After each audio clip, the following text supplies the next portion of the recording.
Friend, এটা হচ্ছে 2 সপ্তাহ আগেকার ভিডিও।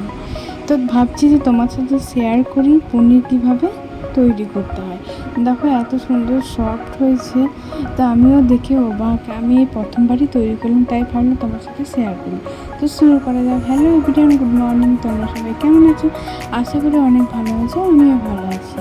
তো দেখো প্রথমে একটা নিয়ে নিলাম লেবু, যেহেতু লেবুটা নিলে ছেনাটা কাটতে হবে, তার জন্য একটা লেবু নিয়ে নিয়েছি।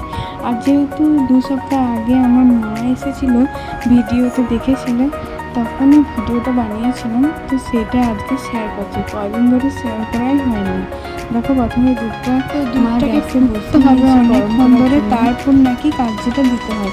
সেই অনুযায়ী মা দেখো, মায়ের কাছে শিখলাম যে কী করে করতে হয়। দেখো মা তৈরি করছে। এবার কাগজিটা দিয়ে দিচ্ছে, অনেক ফুটছিল দুধটা। কাগজিটা দেওয়ার পর অনবরত নাড়তে হবে, যতক্ষণ না মানে ভালোভাবে ছেনাটা হচ্ছে আর কি, তার জন্য। দেখো আর ছাঁকনিটা ছেঁকে নিলে কি হয় যে বীজগুলো তাহলে আটকে যায়, ওই জন্য ছাঁকনিতে ছেঁকে নিচ্ছিল মা। তো ছেনা আমাদের ডান হয়ে গেছে, তারপর সাদা কাপড়ে ছেঁকে নিচ্ছিল।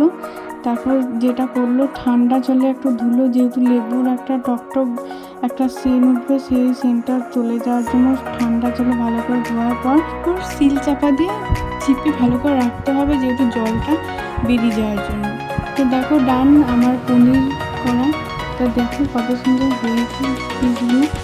তো আশা করি তোমাদের ভিডিওটা ভালো লাগলে লাইক কমেন্ট শেয়ার করে দিও, তোমরা সাবস্ক্রাইব করে দিও।